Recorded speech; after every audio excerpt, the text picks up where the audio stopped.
vai me deixar pra ficar com esse gringo? Sim, vou deixar porque ele me dá valor. Eu quero casar, quero filhos com você. Quero fazer você apaixonar para mim todos os dias. Quero mostrar para todos que nós estamos não foi uma coisa passageira. Mas se algo que vai durar até nosso coração para te bater, baby. Eu vou estar aqui pra você até quando eu quiser, até quando não me querer. Porque querendo ou não, eu te amo.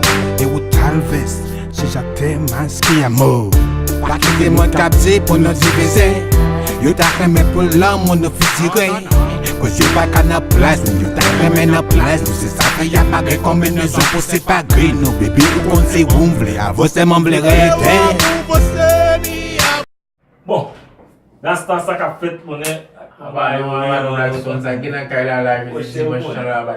pas plaisir. Et ça c'est vraiment content pour l'invitation ça me dans soir là dans TV Brasil Haïti dans Brasil, excusez-moi, vous comprenez comme un paquet de télé dans Brasil qui m'invite et première fois où j'étais dans le studio là, et je suis vraiment content avec femme le fait que j'ai une invitation ça dis-moi ça game nous connaissons notre travail, nous fait effort, nous fait mal pour nous comment ça cahier, c'est plaisir nous mettre, c'est monde qui a félicité nous avec ça qui n'a fait ou surtout les dernières vidéos TV Haïti dans Brasil là qui surprise lancé mais bon c'est son bagage sérieux par contre comment on ça mais mon cher en gros ça de radio ben vidéo surprise ça fait gros impact gros zin gros bruit bon bouilla et pété petit poutaille qui a fait tout côté me passer dans centre comprendre on va besoin principité du côté me passer puis connaît nek ça autour c'est vrai m'a fait jouer vous nous laisser comme dire ça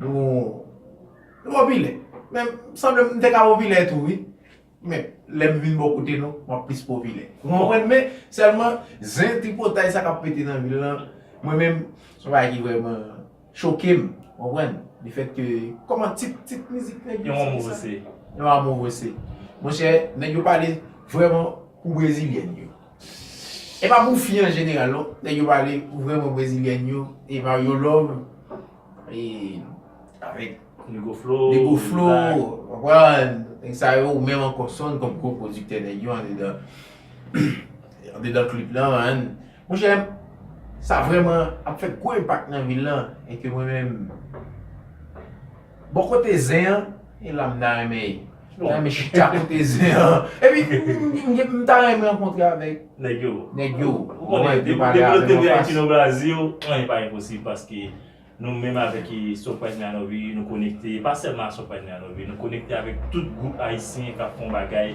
qui est positif dans le Brésil. Parce que nous là pour nous faire passer ça qui nous gagne qui bon. La musique là pas faite en général pour les Brésiliens. C'est vraiment plus nous suivre qui a répété bagaille là. On n'est même pas tellement là pour défendre le monde parce que pas là pour défendre. Moi juste parler ça qui est vérité. OK frère. Musique là faite en portugais, c'est pas parce que c'est celle brésilien à brésilien qui tente portugais. Imaginez premier CD Surprise, il n'y a pas de musique portugais. Portugais là-dedans. Avait dit. Premièrement, si nous font bagage qui était vraiment haïtienne, ou des fois haïtien pas tellement bail ça gagne en valeur. OK. Mais c'est pas ça qui fait nèg faire musique en portugais. Nèg fait musique en portugais pour ça. Donc plus besoin rentrer dans le marché brésilien avec ça que les musiques là, non plus envie rentrer culture haïtienne en dedans une culture qui pièce monde pas connaît. Non fait bagarre là en portugais, il faut apprendre le mot anglais tout. Et après Mike Princess en pile bagarre. Ouais, Princess côté Mario Love dit est-ce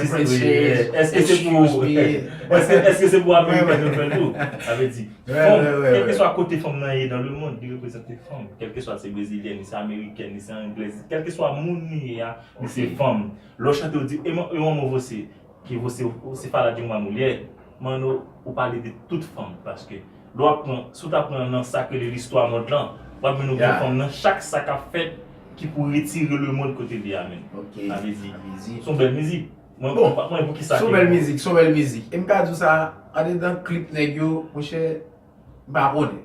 Mais nèg ça yo pas connait, nèg yo gen bon l'âge. Et a dépenser bon l'argent de la là. Mais moi me dire non. Ah me dire. Moi, bon l'argent dépensé, on comprend côté de yo annoncé. Ay, Bah ouais, dit yo mais côté où t'as allé, écoute me côté ça déjà, pays ça yo côté al prendre non, comprendre. Bon, vraiment apprécier ça men. Bah ils sont prêts à faire un travail qui est extraordinaire, qui vraiment moi. Bah dit ça. Mais seulement moi connais mon animateur là, moi rencontrer. Très bientôt, vous comprenez? Qui va parler de ça. Qui remet yo, mais qui pas tout comprendre camper dans style parle tout. Vous comprenez? Moi je connais là, moi-même reste ça me camper dans bonne vérité. Alors, surprise, artiste qui en dans surprise, manager surprise. But I got everything in my mind to tell you, but you know, Brazilian girls, surprise boys, surprise man, managers, I love you. Nous pas recommander de cas surtout parce que vous dites que nous pas camper dans boisin, nous pas dire vous pas camper dans boisin non parce que les gains au côté moi même les haïtiens faire les haïtiens parler. Côté nous dans studio à la bague espace pour haïtiens faire bruit parce que les haïtiens fait bruit bon le cas craser tout ça qui bon dans le monde là. Bon, en pile te préparé me te venir avec là, mais le fait que Mario love papa et de gros flow papa, pour ça c'est ça une fête et de gros paquet belle fanatique qui derrière nous, qui derrière yo tout. Yo derrière yo parce que c'est premier me ka du bien. C'est premier groupe haïtien en dans Brésil. Ni popularité ça jusqu'à présent. Il y a l'autre yo oui, mais surprise ça puisqu'il mélange les cultures, vous comprenez? Et brésilien, tendez, ça y a dit et que vous même tout nous même la caille nous même bois mais vous parler pour tout le monde qui parle anglais français tout parler. Et bien bon, ça fait un grand impact. Et nèg ça yo franchement m'ta dit des bagaille. Pourquoi des bagaille? Des bagaille. Mon des bagaille seulement. Des bagaille et pral des bagaille. Moi même ça fait longtemps que depuis que m'a suivi nèg ça. Environ 5 ans depuis que à peine arrivé ici, m'a suivi Nexayo et m'a suivi match Nexayo côté nèg puis pour moi qui ça gagne. Moi ouais gagne sacré yon avenir. Gagne avenir et gagne sacré dévouement. Des fois il y a un bagage qui me toujours critiquer avec haïtien qui vivent au Brésil. Et pas parce que c'est pour surprise, c'est pas parce que c'est pour c'est pas parce que c'est moi-même. Moi critique haïtien pour qui ça? Haïtien met côté yon show, yon groupe haïtien à venir jouer. Voilà. OK.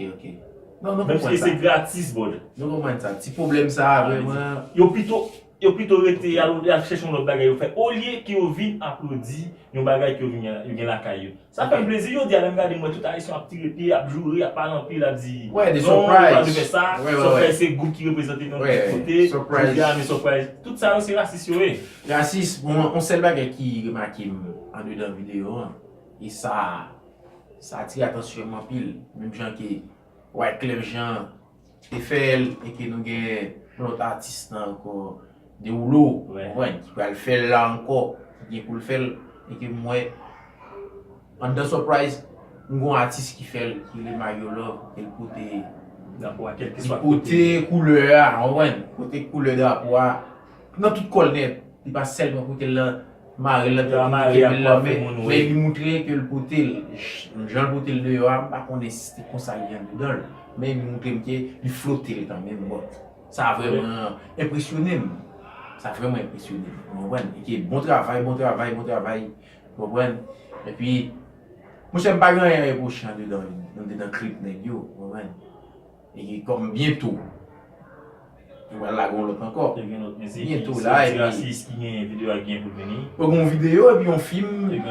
Parce que film Gabriel Tirassis. On cherche à film parce que pour le moment là, la production travaille sur La Fille de Moïse, la production travaille sur la KG de la réalité de la KG. Ok. La travaille sur sa Gabriel Tirassis là. On peut l'autre bagage qui a travaillé, mais je dis là, il était basé sur le clip là pour que le clip ça il t'a fait pour faire un impact et mieux réaliser l'impact là et pas seulement l'impact en fait parce que même on a tiré les mais pas même aux Antilles vous comprenez des côtés des clips là déroulés on apprécie voir appelle m'a regarder on éloge nèg yo combien like bien, comment mon États-Unis a char et clip nèg yo. Ah mon cher. On vraiment apprécier ça dans le Brésil qui nous gagne des artistes. On lui donne nous tout. Comprenez? Des artistes qui ont fait bon bagay. Et puis vraiment surprise. Ouais, comme on surprise. Mano, tem uma coisa que eu nunca falei com ninguém. Hoje eu vou falar aqui. Ok. O Surprise não é só um grupo, mano. É uma instituição que está ajudando as pessoas também. É uma instituição. Sim, porque o Surprise não fica só no fazer música, mano. Ok. Agora o Surprise vai ter uma escola que vai ajudar o jovem haitiano que não tem capacidade para entrar numa grande escola para aprender uma coisa. Para estudar. Para estudar. Okay. O Surprise vai ter muitas coisas, mano. Pra mim, mano, é a melhor coisa que existe, mano.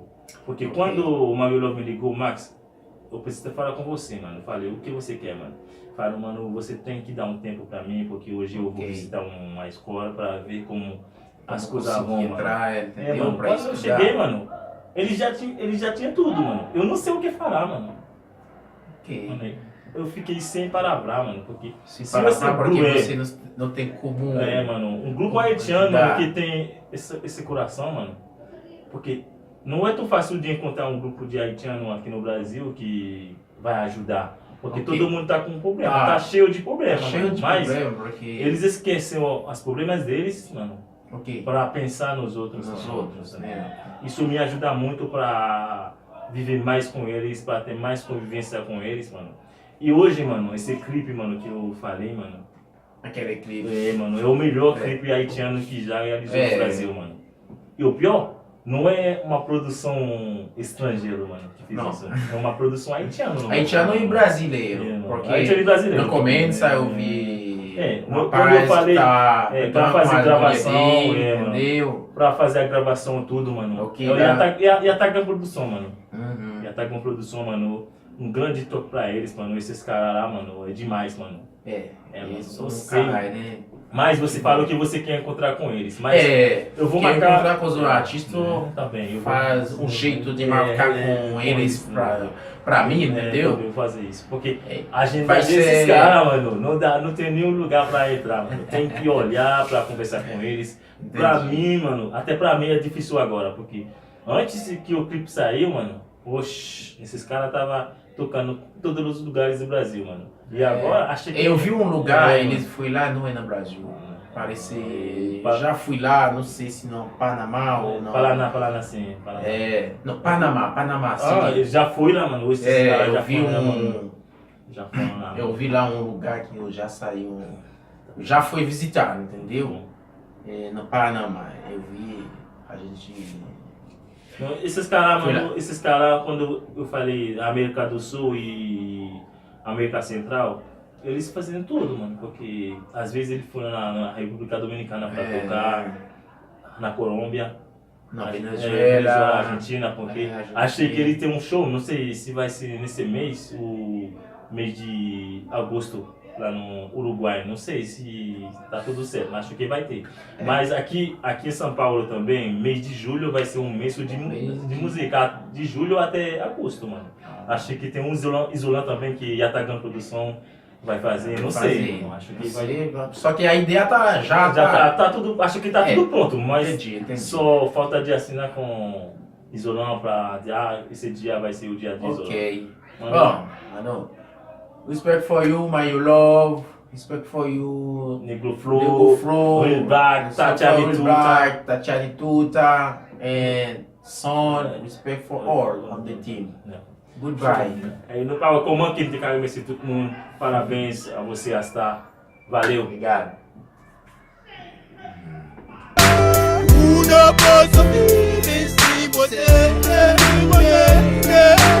I love you. My possess. I cannot live and die with you, baby. My love, você entendeu, amor?